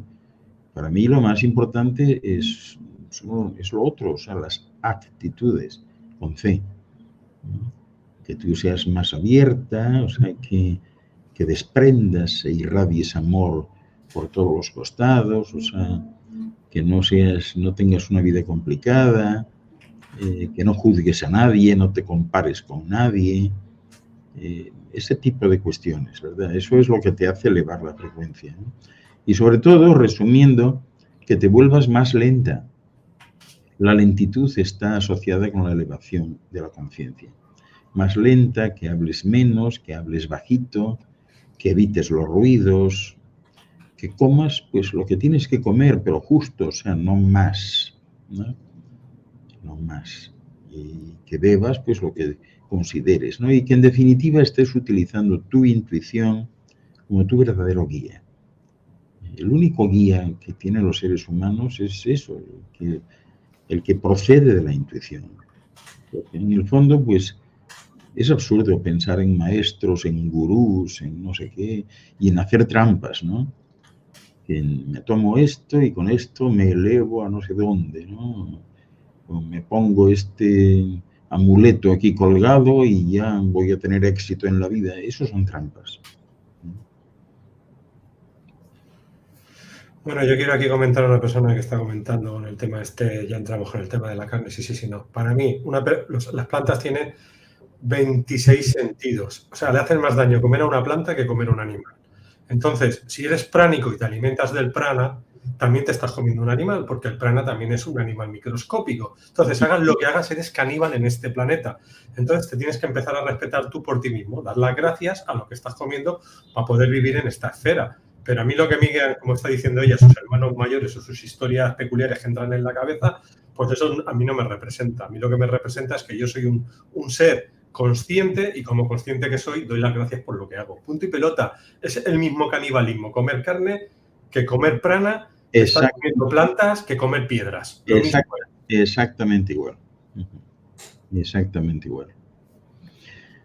Para eso está justamente el árbitro aquí, está en la intuición. Es la intuición la que te dice, a través del deseo que se expresa mediante los sentidos, que te dice, pues mira, yo necesito algo en este momento, que una serie de elementos químicos que están presentes en tal alimento, ¿no? Y entonces yo busco ese alimento y lo ingiero, ¿no? Y esa es la relación de unos con otros, ¿no? Si el alimento no desea ser ingerido por ti, pues va a desarrollar ciertos procesos, ciertos mecanismos para que no te lo comas o para envenenarte o para lo que sea, ¿no? Pero es la intuición, en definitiva, la que debe decidir en caso de duda qué es lo que tienes que hacer. Ahora, andar pretendiendo que es que yo para ser mejor debo de comer carne, pues no sé, eso es como confundir el tocino con la velocidad, ¿no? O sea, no tiene nada que ver una cosa con otra. Que cada uno haga lo que su cuerpo le pida, porque si no se muere. Tu cuerpo te pide eso, lo haces, si no te mueres, punto y pelota. Exactamente, o sea, no necesitas ir a un médico a que te diga, el mejor médico tú, o sea, hay algo dentro de ti que te dice, que se expresa a través de los sentidos, que para eso está. O sea, cuando uno dice, es que tengo antojo de no sé qué, o sea, bueno, llámale como tú quieras, pero en realidad es un llamado de tu cuerpo a que le des eso.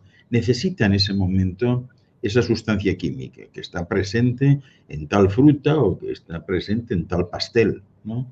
Entonces te lo comes y punto, y queda todo estabilizado, ¿no? Y ese es el sistema. Ahí está. Si los seres humanos dicen que tenemos 4, 5, 6 sentidos y las plantas tienen 26, a ver quién es más evolucionado y quién tiene más conciencia y a quién habría que hacerle menos daño, ¿no?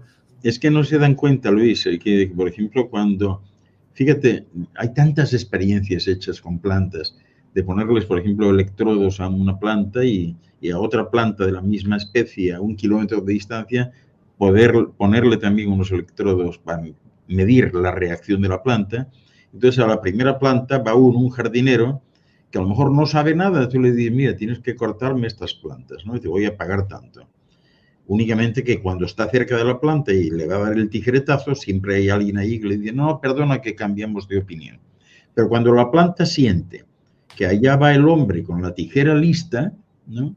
Esa impresión lo traslada a sus compañeras, ¿no? ¿Y qué sucede? Se protege. Y se protege de la misma manera que se protege un cuerpo humano cuando tiene esa sensación de peligro y empieza a segregar adrenalina. Y esa adrenalina es venenosa completamente. Bueno, la planta hace igual. Segrega una serie de jugos enzimáticos que son venenosos.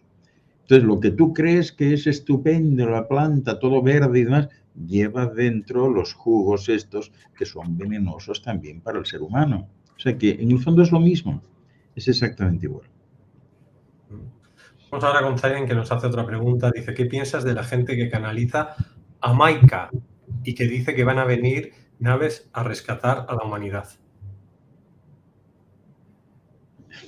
Yo lamento mucho, yo no sé quién es Maika, o sea, confieso mi total desconocimiento, ¿no? No sé quién es Maika, ¿no?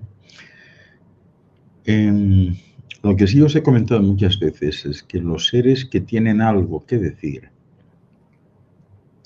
y que tienen algo que decir en conjunto, todos estos seres tienen la capacidad de manifestarse, hacer ver. No necesitan canales, no necesitan intermediarios, porque eso es exactamente lo que hacen las iglesias. Las iglesias tienen a alguien encargado de la iglesia que dice ser el intermediario de un Dios y que el Dios no se puede manifestar a todos a la vez, tiene que ser a través de él o de ella, ¿no? Entonces, en ese sentido, pues yo tengo ya esa observación que hacer, ¿no? Respecto de rescatar a la humanidad,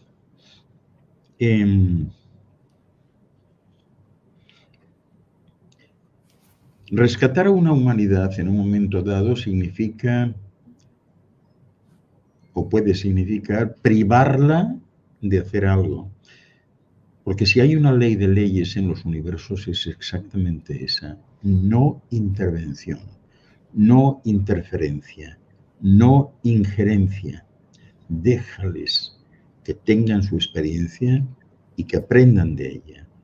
Lo que sí se hace, Zairén, lo que sí se hace no es rescatar en sí, sino evitar la interrupción en un momento dado de un proceso en marcha. Fíjate, hace 2 años y pico, Ashtar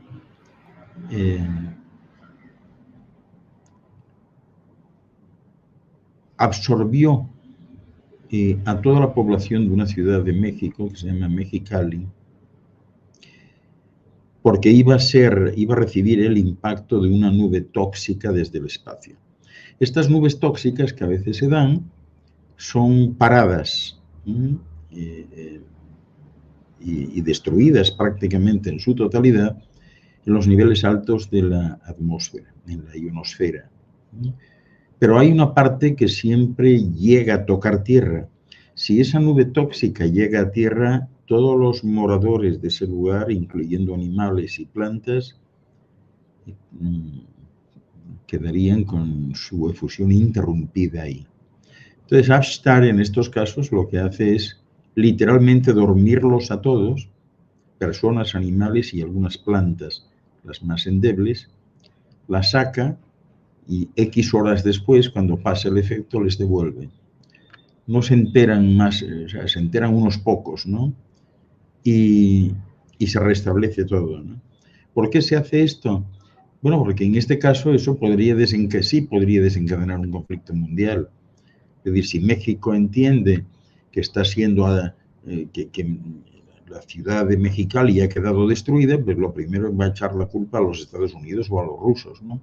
Y eso desencadenaría realmente un conflicto bélico, tal vez nuclear en todo el mundo. Entonces, ahí se interviene. En lo otro no, o sea, rescatar a la humanidad ¿de qué? O sea, no sé, o sea, no sé decirte más. Tenemos ahora a Cristina, dice, ¿los humanos de hoy se mezclan con otras razas?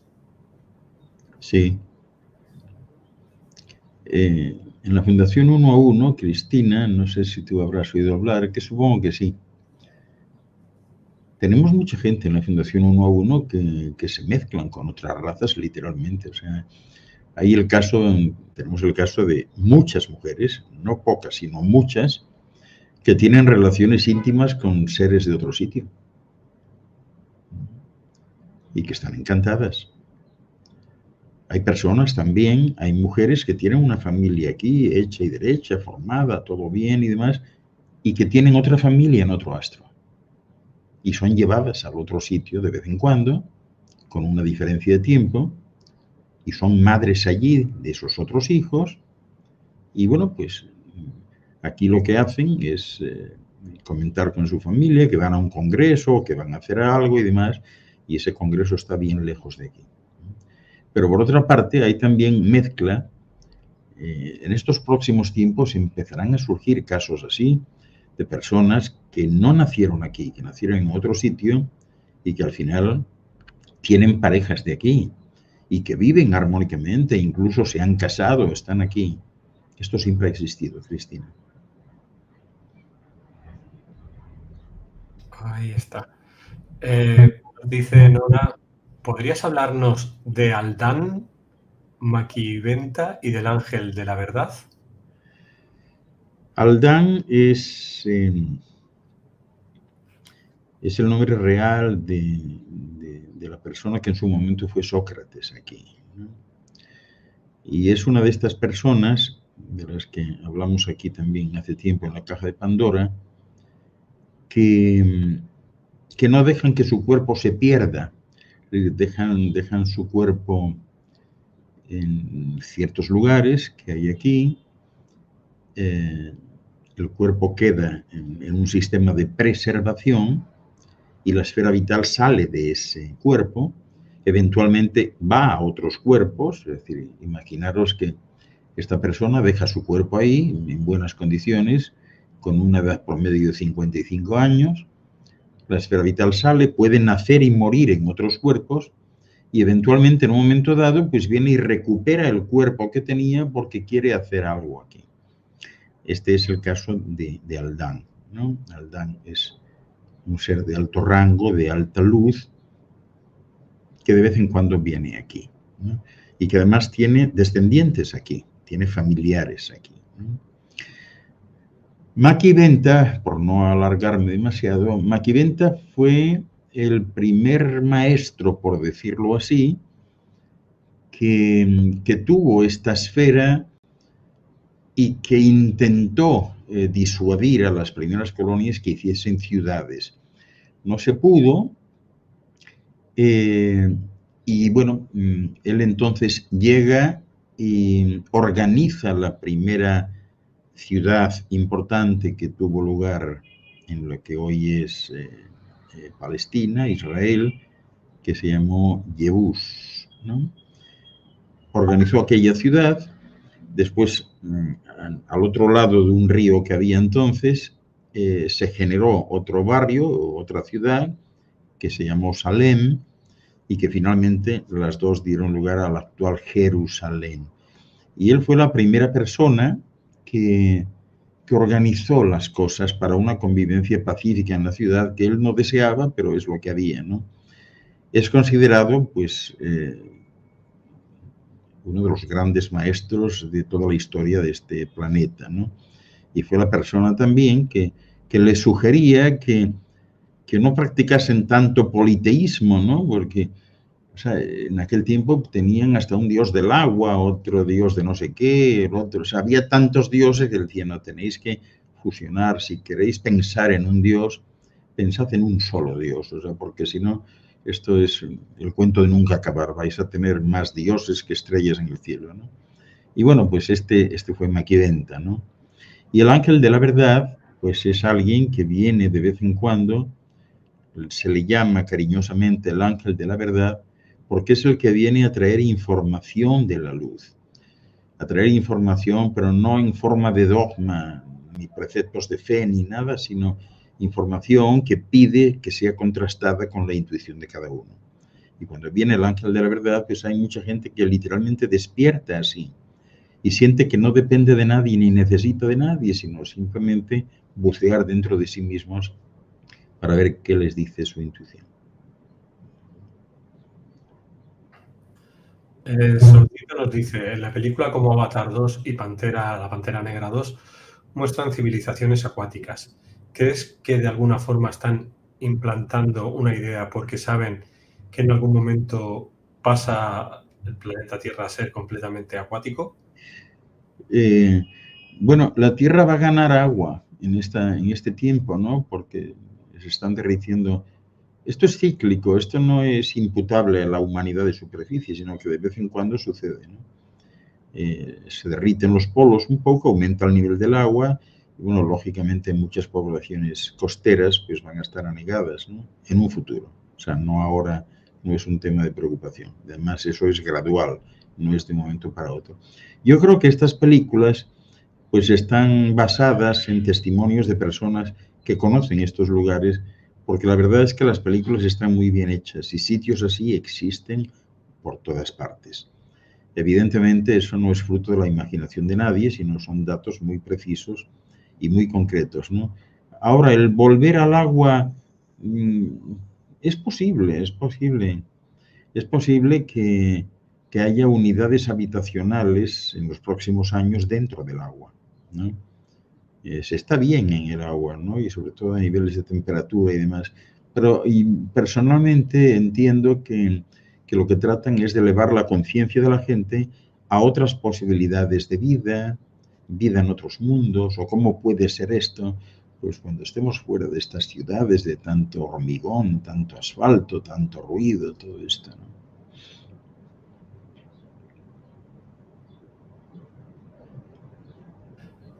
Bueno, por aquí nos dan, dice, muchas gracias, Caja de Pandora, muchísimas gracias, Ángel Luis, por este magnífico tema que nos compartió.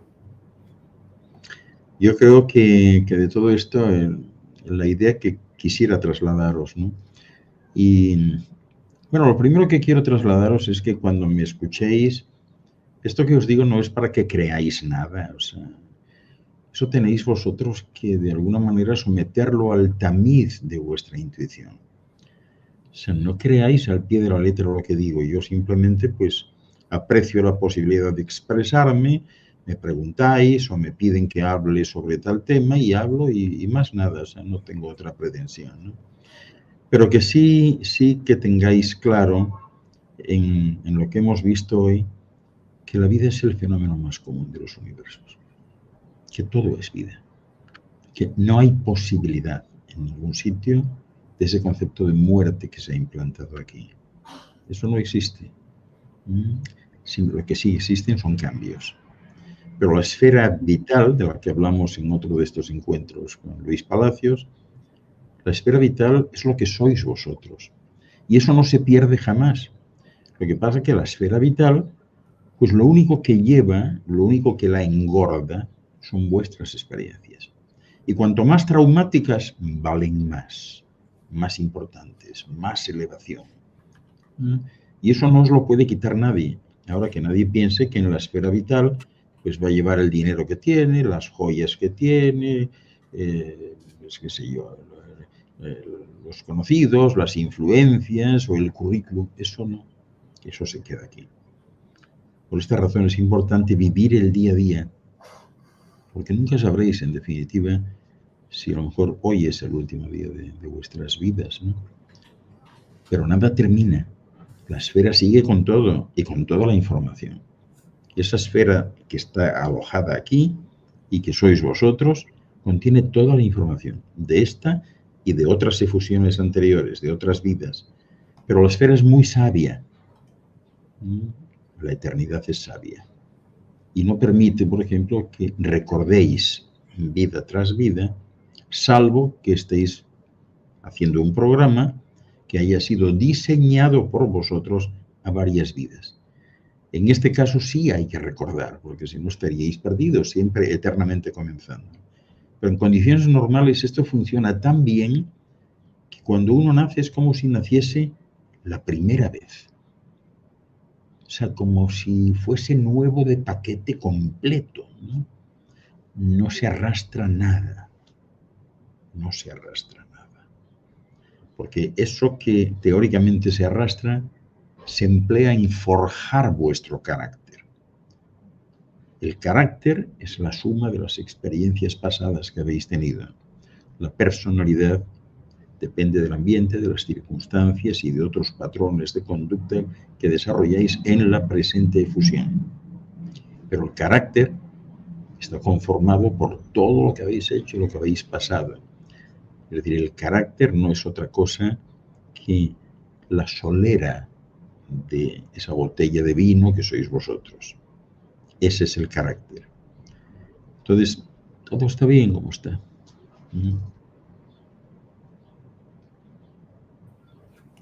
Bueno, pues, doctor Ángel, ya para ir cerrando, cuéntanos un poquito actividades y de tu libro, un poquito. Pues de mi libro, mi último libro se llama Filosofía de la Vida Eterna y es como una continuación, es un tratado existencialista, ¿no? Que tiene alguna meditación, pero sobre todo conceptos existencialistas, ¿no? que bueno, pueden inducir al lector a que profundice en ciertos aspectos de su vida, ¿no? Es una continuación, de alguna manera, del libro de la vida, que ha sido mi libro más profuso, ¿no? Hasta este momento. Todo esto está en Amazon, o sea, eso es lo primero que quiero decir, que todos mis libros están en Amazon. Ahora no estoy muy seguro, pero creo que este fue el 45, ya tengo 45 libros en Amazon. Y bueno, pues esa es la novedad, ¿no? El resto, ya sabéis, los martes y los viernes tenemos un programa especial de 2 horas en el canal, o sea, por decir un canal porque lo tenemos en muchas plataformas, pero podéis ir al canal de YouTube 1A1 Global. Este programa es a las 5:30 en este momento, de 5:30 a 7:30 hora de Nueva York y 6:30, 8:30 hora de Santo Domingo y bueno, pues a las 12 de la noche, 12 y pico hora de España, ¿no? No, 11:30 hora de España, de 11:30 a 1:30. Creo que es un programa razonablemente aceptable, muchas secciones, muy entretenido, eso es lo que tratamos de hacer, y donde plasmamos todos estos temas. Y la Fundación todas las semanas publica al menos 2 documentales nuevos, ¿no? Entonces, estas son las actividades principales. Luego, si entráis en la página de la Fundación, fundacion1a1.org, veréis el resto de cosas que hacemos. Ya estamos planteando nuevos retiros este año, que habrá retiros en México y en Perú, ¿no? Y estamos también ya metidos de lleno en la organización de la 9ª Conferencia Mundial de la Paz y de la Luz, que tendrá lugar 18, 19, 20 y 21 de agosto de este año. Y nada, y en eso estamos, ¿no? Y adelante con el proyecto del Centro de Luz, que queremos que sea un verdadero faro para la humanidad, ¿no? El Centro de Luz está recopilando datos para ofrecer a todo aquel y aquella que tenga preguntas, pues las respuestas adecuadas, sobre todo de la otra historia de la humanidad, de la que no se contó o de la que fue robada y quemada en algún momento. Y en eso estamos, Luis. Muy bien, pues, de aquí a unas 2 semanas haremos otro nuevo vídeo aquí con el doctor Ángel Luis Fernández y ya os diremos en Aulas Pandora cuál será el siguiente seminario, de qué va, el nombre y que os podéis apuntar. Este último ha sido el domingo, o sea, fue ayer, pero como queda grabado, lo podéis ver en diferido y podéis adquirirlo en cualquier momento durante todo el año y también los anteriores, todas las anteriores, bueno, talleres que se han ido haciendo o seminarios, pues los podéis ir haciendo en cualquier momento. Y hablo de unos cuantos años, ya hay más de 5, o sea que ahí lo tenéis todo en Aulas Pandora para que podáis ir disfrutando. Pues un mensaje final, doctor, para irnos. Pues nada, el mensaje final, Luis, para todos es simple. Haced lo que tengáis que hacer lo mejor posible, con la mejor voluntad, y el resto vendrá solo. Usad la mejor voluntad, hacer las cosas. Es eso, ¿no? Lo mejor que podáis y que sepáis. Y ya no hay mucho más que decir. Gracias por estar, por vuestra atención, por vuestra consideración. Y siento, a veces me da la impresión de que puede ser un poco crudo, ¿no? Al responder a ciertas cuestiones. Yo respeto a todo el mundo, o sea, siento que todo es respetable y yo no soy nunca partidario de sacar a nadie de donde está si no quiere salir de ahí, ¿no? Pero sí también reclamo mi derecho a expresarme si me preguntan, es decir, la respuesta pues nunca puede ser exactamente la que la persona, la que mi interlocutor quiere recibir. Yo le doy mi respuesta, ¿no? Pero también insisto en eso, no me creáis absolutamente nada. Pero después de que pase, lo cotejáis, lo sometéis al tamiz de vuestra intuición y que sea vuestra intuición la que os diga si tiene sentido, si no tiene sentido, es una barbaridad, etc. O sea, yo me conformo con la oportunidad de hablar y de la expresión personal de mi consideración más distinguida para todos vosotros. Y especialmente para ti, Luis, que estás haciendo una labor encomiable ahí que yo admiro, respeto y aprecio mucho. Muchas gracias, doctor. Aquí estaremos. Un abrazote fuerte a todos y hasta siempre. Ahí está mi página web publicada, pero también mi email es eso mismo, es de Ihewe, que es mi nombre de verdad, en gmail.com. Siempre estoy para todos. Paz, luz y salud a todos. Muy bien. Pues nos vemos en 15 días. Muchas gracias, doctor. Ha sido un placer tenerte otra vez en la Caja de Pandora. Un gustazo, como siempre. Hasta pronto. Se ha ido. Hasta luego.